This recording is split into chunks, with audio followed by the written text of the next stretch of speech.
Well, hello, Dana. Good morning, Lou, and everyone. Let me get adjusted here. Lou didn't get to see a lot of the video, but there was a lot of green this time. The last time he was in Dublin, we were buried with snow, and we just about didn't get him out of town. That's true. I had to get to Australia a day later. Right. So you guys were kind enough to hook me up with a Buckeye dog sled. Right. Yeah. It was a great trip out across Pennsylvania, but I wish I could have seen it as a green place because it's a place of innovation, and the green inspires even people in the sports legend field, because evidently Jack Nicklaus was flying over Dublin in a helicopter. Correct. Looked down, and he said, I love this place so much, and I have so many good ideas to build my own golf course. I'm actually going to build it here. Mm-hmm. And today we have the Jack Nicklaus Memorial Tournament in Dublin. Is that how that happened? That's correct. Mr. Nicklaus is originally from Columbus, Ohio, Arlington actually. Grew up in the area, and about the time I-270 Outer Belt, which we talk about in your brochure, was built, that kind of set the transportation conditions that spurred Dublin's growth. We celebrate our 200th year this year, 2010. We were just founded in 1810, and there were really two major initiatives that set the conditions for Dublin. One was Jack Nicklaus's Muirfield Village, which is the home of the PGA Memorial Tournament, which will be on TV in 2 weeks. So if you want to see Dublin again, tune in a couple weeks to the PGA tournament, and you'll see that. No snow. No snow. Well, a lot of rain probably, but no snow. And then the other conditions that were set were OCLC, the Online Computer Library Center, which serves over 60,000 libraries worldwide. It's sort of the digitized Dewey Decimal System that was located there in the 70s. And then as well as Ashland Inc. Both of those were two corporations that really set the table for how industry would grow in and around Dublin, for the next couple decades. So we had the housing standard set as part of the golf community, and then we had the business community set. So everything kind of grew from there. And there's a lot more going on there now. Of course, you've got some new ideas for new urbanism, but you've tried to preserve the personality of an amazing place, 42,000 people, and we'll talk about that. But let's talk about you. This is about you right now. 15 years you've been responsible for the city's broadband initiatives and programs. You're kind of a sandbagger because you're like Mr. Everybody there. You're the architect of Dublink, which we saw about your broadband infrastructure. 120 miles of optical fiber and a presence now throughout Central Ohio. You co-founded the Central Ohio Research Network, named Corn. Corn. Right? You saw our field of corn, the concrete corn cobs. Yep, I tried. Yeah, and thank you for encouraging me to bite into one of those. I was hitting my dentist for 3 weeks, Anthony. But that is beautiful. That is a great thing to see. And you've also got a master's of strategic studies from the United States Army War College. But what struck me was the extent to which you, as the deputy city manager, are playing a very specific role in the government, and you have a very specific idea about how government should work there in the management of the rise of an intelligent community. And I noted that every place we went, you were the go-to guy. They knew you. You had an engagement with them. It wasn't like you were seeing them for the first time. You had all of these relationships in place, but I was always struck by the fact that you were the government and you knew exactly what your role was there. And I wanted to do two things first, Dana. Explain to some of our friends, maybe from other parts of the world, how the city manager system works in the United States, and then talk a little bit about how you envision the role of a local government in a successful, intelligent community. So let's start there. Sure. Well, I've been with the city, it'll be 22 years this year, so the reason I know so many people is they can't get rid of me. So I'm like a piece of gum stuck to your shoe. But I've actually been very fortunate to have had my full career there, because I came to Dublin in the late 1980s when we were a city of half our size. And we just rode the wave of growth through the 1990s and into the early 2000s. We've literally doubled our size in geography and in population and business. So we were very fortunate through the 90s to be one of the fastest growing cities in the country at the time. So I've been able to have a lot of different roles in the community, stay there and have a lot of great experiences. So that's why I know so many people. I've been there for so long. But the council manager form of government is one that's quite prevalent in the States, and I know I've met actually a couple city managers here yesterday from Europe, and I know that the county manager, city manager forms of government are prevalent throughout the world. But it's particularly good for us because we're very much a business model when you look at the council manager form of government. We've been blessed with councils over the decades that have high expectations of its staff.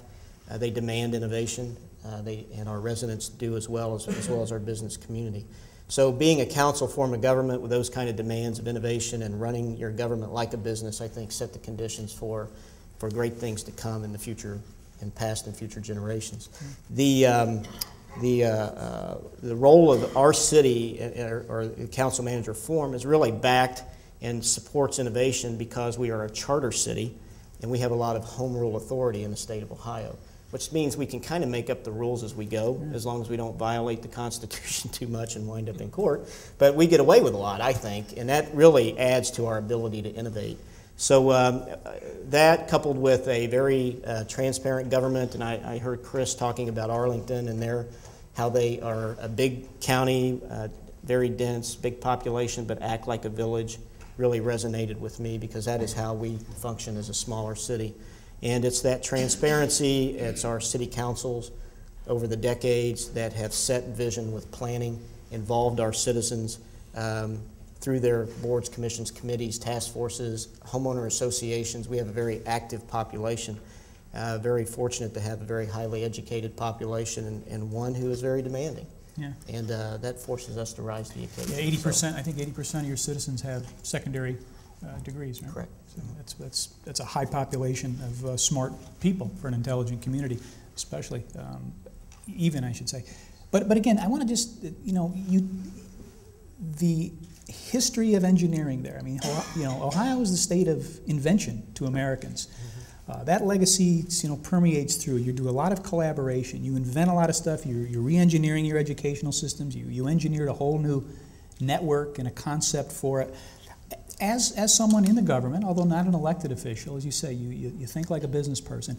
How do you see yourself intruding? How do you know when to intrude to do something and when to sort of back off and let your entrepreneurial class, your educational class, and all your other stakeholders involve themselves? I know it's a tough question, but I notice you sort of move that around almost like a chess player when you're there. Well, invention, innovation, entrepreneurship is really part of our DNA, and that's really throughout our state. I mean, after all, we invented rock and roll, right? So, that's right. Ohio is pretty much known for its inventions, and that's true in Central Ohio. We've had a lot of great corporations. Cardinal Health, who you saw is a Fortune 19 company, grew up in Dublin. So what I've learned from all of that is that really, I think there's two things local government really should do and does best. Provide quality, robust, forward investing infrastructure. If we do quality infrastructure, quality planning, that sets the conditions for other things to come. I think the other thing we can and should do well as local government is to be facilitator. Yeah. And you mentioned the engineered facilitation. If you know where to find the talent in your community and put it to work for you, great things can happen. It's not so much about what government can do for people and insert itself too much, but how the citizenry, the business community can come together to support the initiatives and ideas that perhaps the local government dreams of, like we've done in a couple situations. But partnerships. I mean, we really pride ourselves in our partnerships, public-public partnerships, public-private partnerships. A couple of folks in this room and sponsors, Schonstein, Zox & Dunn, official company. Greg Dunn sitting back here was truly good plug there. A big helper for us in terms of. Yeah, I got to plug him because. No, thank you. No, that was my job, but thank you for doing it for me. Greg and I, when we talk broadband, should be sitting in another seat because he and I, when we were calculating it over beer last night, for over 15 years have been putting this project together. And it's that kind of partnership that really enabled us to do some really cool stuff. And that's again, it's a typically American concept, how much government needs to be involved and where. So, so for this culture, that is really a big issue, continuously debating how much to interject yourself and when to pull back. So I think you've reduced it to an art form, to be honest. Well, Entrepreneurial Center, if I could talk about that for just sure. a second. That, to me, that's the one I'm really proud of. Yeah, let's talk about that. The city decided that, one of the tenets of economic development is creation, right? So we wanted to get into helping to create new companies. We had this long history of innovation and entrepreneurship. So we wanted to do something about startup companies. Just a year ago, we had 0 in our entrepreneurial center. We now have 40 companies there just in the span of a year. And we really did that without a lot of investment in the big scheme of things. So far, we've invested $625,000 as a city, but that's gone into a regional incubator called Tech Columbus. That money went into sort of a dry powder keg with sponsorship, private money, and money from the state. And the state of Ohio has the Third Frontier program, which our residents statewide just passed a new ballot issue, by the way, a month ago, authorizing the Third Frontier initiative up to $750 million, again, to go into entrepreneurial startup. So we contributed to that. Through that partnership with Tech Columbus, we were able to put together the Entrepreneurial Center. My point is we put $625,000 into that, which sounds like a lot of money for a city our size, and it is. But just within a year, we've gotten a return of $14.6 million to Dublin companies. Yeah. And that's because that's a result of access to loans, access to grants, follow-on private investment. Because once you vet these companies, these startups, then the private money follows. And really the Entrepreneurial Center, and the point I really want to make here, is that that was a place which was bricks and mortar, had nothing in it a year ago, and we just put the right personalities in there and the right collaboration, and it has grown virtually, and you witnessed this for yourself while you were in Dublin, through social media. And it was through social media and through an organization called Tech Life. And I give Sandy Blankera and Ben Blankera, 2 Dublin residents, great credit for this, who started the Tech Life initiative in Columbus in Central Ohio. In fact, the New York Times just recognized them, since you've been there, as one of the top Tech Life meetup groups in the United States. And it went viral from, I was at one of their first meetings in the Dublin Tavern having beer with about 9 people, and now they have like, I don't know, a couple thousand. People just in the course of maybe and it's all viral. They sent out a viral thing when I was there, and all of a sudden all these people showed up at the Brazen Head. And they're showing you all their new iPod applications.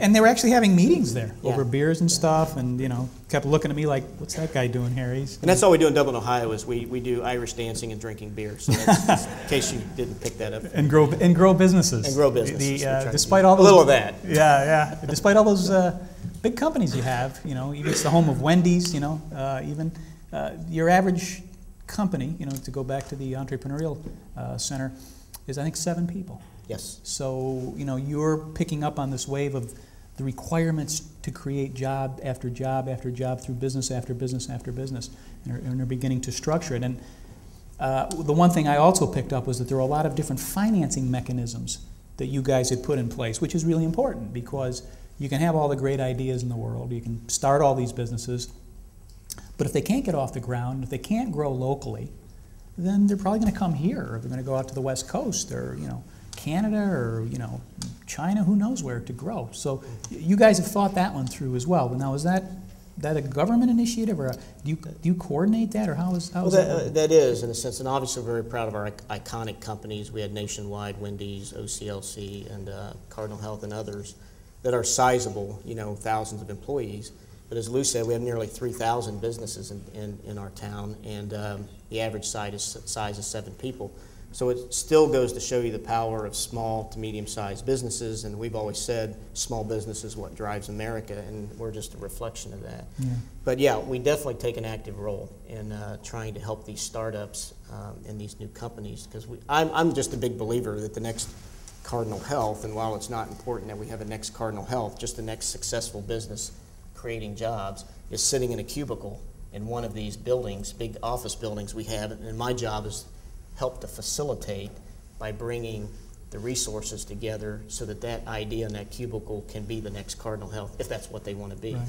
But to your other point, and stay in Ohio, and stay in Ohio, which is really critical, because we've had a long history of being inventors, but the problem is we invent and then it goes to the East and West Coast. No offense. But we'd like to keep it. It's great that they come here, but we'd like to keep it in the Midwest. In fact, I got a great example of a company called Cardiox, which is inventing really cool medical devices in Dublin. This company is very small. It's the 6th company that Phil Eggers from Dublin has developed, and they're manufacturing these little micro medical devices. And the great thing about this story is he says, This is my 6th company, and he had a West Coast company buy it, but the terms were they were not allowed to move it.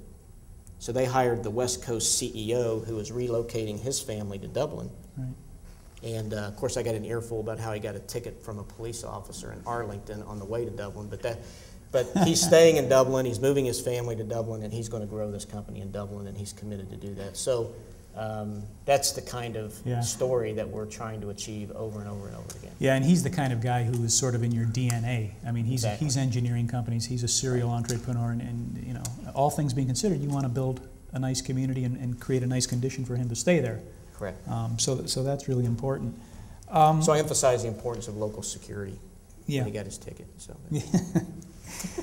I want to also just demolish a myth here, which is that the American Midwest is part of a, quote, Rust Belt. I mean, that's a nice phrase for the late 1980s or 1990s. But I think if you spend a couple of minutes even in Dublin, that notion would get disintermediated real quick. Yes. But does it still persists a little bit, right? Oh, it does. Still I think Ohio, Rust Belt. Well, people have that perception. But let me kind of walk the clock of Ohio and tell you a little bit about what's going on in Ohio in general, and I hope to change that myth. But Columbus is actually kind of the sad part, good and bad. Columbus continues to grow, the Columbus Central Ohio region. And if it weren't for Columbus and the Central Ohio region growing the way it has been the last decade, Ohio would have had a net loss in population. It's Columbus that has kept Ohio as a whole buoyant in terms of population, which tells you the other more traditional cities, the Rust Belt cities, have declined. However, there's some exciting stories. So let's walk the clock. In Toledo, which was heavily automotive, has changed heavily automotive and glass, has changed the automotive glass industry to solar. And they are going gangbusters on solar. Toledo, Ohio. Toledo, Ohio. Yeah. Cleveland used to be home to lots of Fortune 500 companies. Of course, it's home of the Rock and Roll Hall of Fame, which is what I love. My wife's from Cleveland area. Did she make it? She was lost. She's here. Yes, she made it. She's back. Welcome, Lisa.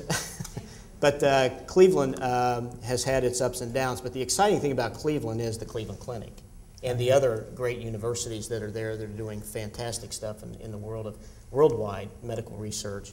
And also, they have this new concept called a design corridor, like the Dirt Devil. Anybody have a Dirt Devil at home? You know, the little vacuum cleaner that was designed. And the idea is linking the Cleveland Institute of Art to manufacturing, and how do you get the two together so that you're designing new products. So that's kind of one of the initiatives. Akron announced the retention of Goodrich with a $300 million corporate headquarters staying there. Goodrich, Firestone, Goodyear, you know, were all kind of founded and headquartered in Akron. Akron is a technology booming city. It's doing terrific. Youngstown, which is probably one of the saddest stories that everybody hears about in Ohio, is actually, you know, the steel industry that left is coming back. And it's coming back at a higher tech level. And there's been recent announcements about new steel mills coming back. So, and I could keep Cincinnati, Northern Kentucky is doing very well. No, Dayton, let's talk aerospace. about. I know. Let's talk about Dublin. No, so, you running for governor here? What? Yeah, no. Well. But he's proud of his state. I'm proud of Ohio, and we are not. I'm trying to dispel the myth. I know, exactly, and you did. So come to Ohio and check it out for yourself. And you really should. But you're becoming the engine, the intellectual engine, through what you've done with your network. You guys are becoming the straw that stirs the drink. But one great example of all of this engineering heritage, of new thinking, education, engineering, was a place where I would have loved to have had my double hernia operation 2 years ago. I had it in New York, and it was a miserable experience. I don't even know if they put me to sleep. I was in such pain. But you guys built a hospital out there, the first, I think, nonprofit hospital in 20 years, Methodist Hospital in the region. Completely, I went through there and I was blown away. Completely paperless, completely dedicated to healing. You don't feel like you're isolated. There's access for patients and their families. You can actually, like a hotel, you can order food. I mean, you can't even eat the food in most hospitals. Here you can order it anytime you want. Tell me, as we get ready to close here, that's a great example of using all of the things we've talked about, including your educational infrastructure to build a place that's, I think, remarkable. Talk a little bit about Methodist Hospital. Well, the Dublin Methodist Hospital is not a city hospital. It's the Ohio Health System, and they have several hospitals in the region, corporate headquarters and the like. They chose your community. They chose our community to build this new hospital, which is a Pebble project, which is all about the healing. And if you see the architecture, which is, I think there's a picture of it here in the book, they designed it from the inside out. So when you look at the architecture, it looks kind of funny, but that's because it's all about the healing on the inside and bringing in natural light and all this stuff. And it is a wireless hospital, and Cheryl Herbert, who's the president that I interact with quite routinely, hates paper. She would be yelling at me right now if she saw this. But one of the cool things about this project, and I'm particularly proud of, is that it did bring together a lot of our initiatives. When the Dublin Methodist Hospital announced that they were going to build their hospital, they also announced that they wanted to locate their revenue cycle, which is their way of calling it their billing office, in Dublin with 300 jobs. So after we did an incentive for the 300 jobs, we said, look, why don't we allocate some of our fiber optic system to you? And there, remember, our fiber optic system is a 120-plus mile system that goes throughout central Ohio. So I plotted their headquarters and all their hospitals on our route. And so they took a couple of our fibers, which we allow them to use at no cost. They've lit that ring. They built all of the laterals to it. And now all of their hospitals in central Ohio, their headquarters, their billing office, is all on our fiber optic system as well. So the neat thing about that is when hospitals and communities talk about electronic records and they talk about all these things, Ohio Health is doing that with our fiber optics. Yeah. So if you show up at one Ohio Health facility and you get an X-ray, it automatically goes into a system. If you show up at another facility, they can pull it up. They monitor beds remotely throughout their system. They bill. They do all these really neat things. So. You never want to look forward to getting sick, but if you do, I mean, I tell Cheryl I'd like to check in one weekend just to hang out. Come on, play some golf, check into the hotel, I hope I'm not sick, the hospital. Man, it would be nice. Yeah. Well, Dana, unfortunately, we're out of time. John, we got about a minute, or are we done? I'm done. When a voice from off the stage says we're done. But this is a city of 42,000 people in central Ohio, and it has grown large through ideas, not through the things that in the industrial age made communities big. And this man and the people that he works with out there have made it happen. And I really would encourage you, whether you golf or not, to spend some time out in Dublin. So, Dana, thanks for showing up. Congratulations. Thank you very much. And we'll go get some lunch now. Okay. Thanks a lot.